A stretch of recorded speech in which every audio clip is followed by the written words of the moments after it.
Hi everyone, it's Gary here, and a very warm welcome back to the fourth official here on YouTube.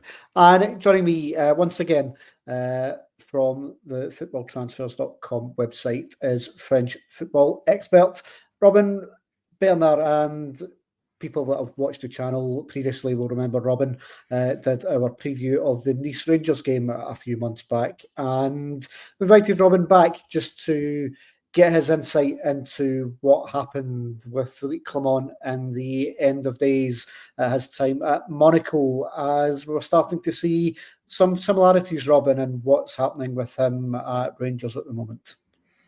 Yeah, absolutely. I tweeted when Clement was appointed as Rangers manager, just kind of how things fell apart at Monaco, and it got quite a lot of traction on Twitter or X or whatever you want to call it, and it's just really remarkable, how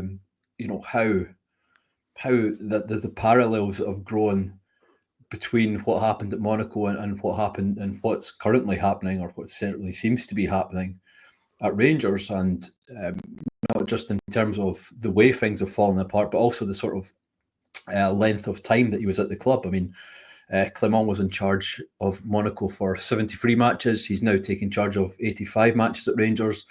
How many more he'll see at Ibrox, it really seems up for debate. You guess if he doesn't win on at the weekend, he's going to be in real trouble. And as I said, the parallels are really enormous in terms of the sort of scattergun thinking in his team selections, the sort of frosty relationship with the press, and what happened at Monaco just seems to be happening again. It's deja vu. One of the main kind of criticisms that seem to be thrown towards him just now is being completely welded towards a particular style of play, even if he doesn't necessarily have the players to play that way. At the moment, playing this 4-2-3-1 formation, despite the fact that Rangers have only got one winger to their name at the moment, playing players out of position to fit a system rather than fitting a system to fit his players. Was that typical of his time at Monaco as well, where he didn't necessarily use his resources in the best way?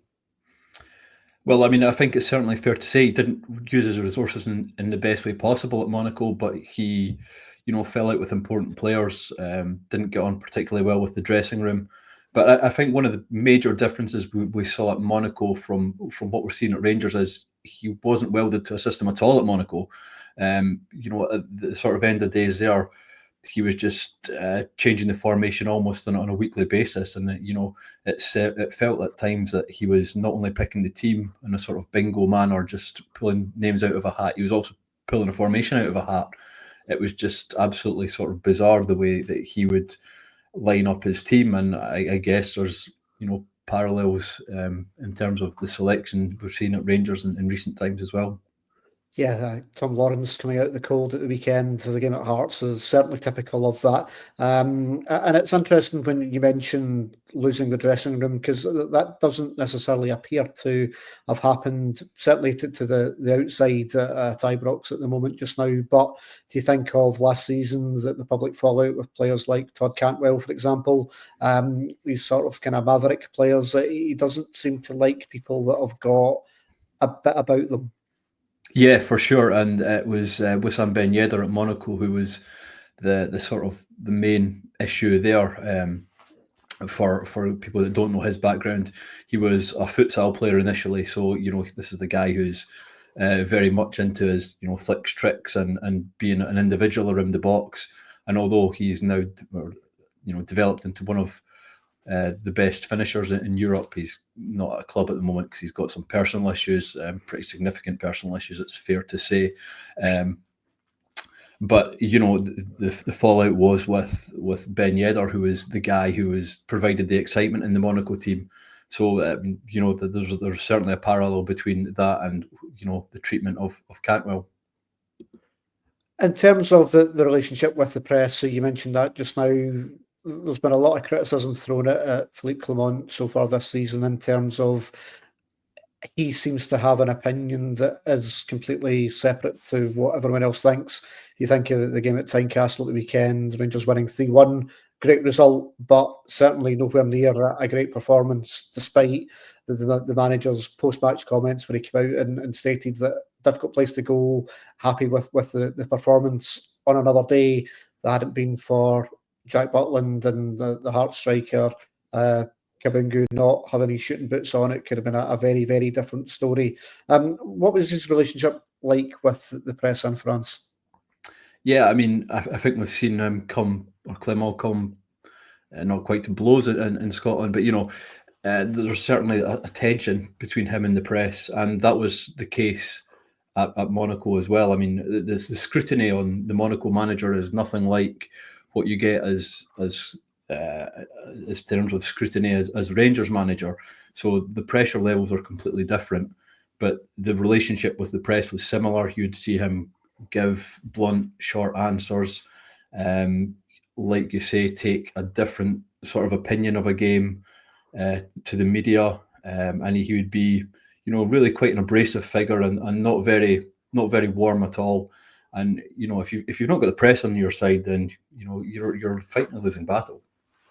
It seems to be at the moment that he believes that he's still doing a good job at Rangers and to trust the process and for the fans to give him time. For me, that is symptomatic of a manager that doesn't quite get what Scottish football is all about, where if you're not first, you'd be as well finishing bottom of the league, because that's what Scottish football is all about. The fact that he's been unable to get to grips with the Scottish Premier League now, been here for the best part of kind of near enough a season and a half, but managing to blow the lead he had in the league last season. We're properly looking at a period of 12 months now, since last March, of real struggles domestically. And for someone that appears to be quite learned about the game, that to me is quite worrying, that he hasn't found answers or a willingness to change his approach to try and find the answers needed to do well domestically. And he seems very much blinded by the fact that Rangers have been quite competitive at a European level this season, but with the greatest respect in the world, it's at a level that they probably should be competitive at anyway, and that shouldn't really compensate for dropping points against your St Mirrens and your Dundees of the world. Yeah, and it's the cup exit. It's going to, so much is going to bounce back to this cup exit against Queen's Park, and I have to say I found it really strange, the volume of changes that he made in the team for that game. It struck me that he almost didn't appreciate that the Scottish Cup was something that, when you're so far back in the league to Celtic, you've not won the League Cup, you have to win the Scottish Cup as Rangers manager, and making all these changes against Queen's Park. I don't think it was necessarily disrespectful towards Queen's Park, because, I mean, this is a sort of very European way of thinking and treating the cup. You make a lot of changes if you're the better team, and you expect to be strong enough to go through. But the cups are generally in Europe aren't treated the same way as the Scottish Cup and the FA Cup in England. And it struck me that he just didn't quite get that. And I think that could be his downfall. And I think that's symptomatic of, like you say, his whole approach, and, accepting that being second to Celtic is where Rangers maybe not deserve to be, but where Rangers should be. And, he perhaps just hasn't got this sort of mentality of Glasgow football particularly. Yep, be interesting to see what happens. I think over the course of the next couple of months, he certainly gives the impression at the moment of being a bit of a kind of dead man walking, and I think we're all just waiting for the trigger to be pulled, whether it's now, whether it's at the end of the season. But I think it would take something quite remarkable, such as winning the Europa League, to probably see Philippe Clement still in charge at Rangers come the start of next season. Yeah, for sure. Where Rangers are at the moment in terms of the gulf between themselves and Celtic clearly isn't acceptable. The fans, he's clearly lost the Ibrox crowd, and I think once you get into that sort of situation, you're in real trouble. Yep. Big thank you to Robin for giving us some insight into what happened with Philippe Clement out at Monaco. As always, here on the Fourth Official, we'll keep you up to date as and when any news breaks. But no, big thank you for your time. No problems at all. Pleasure to be here.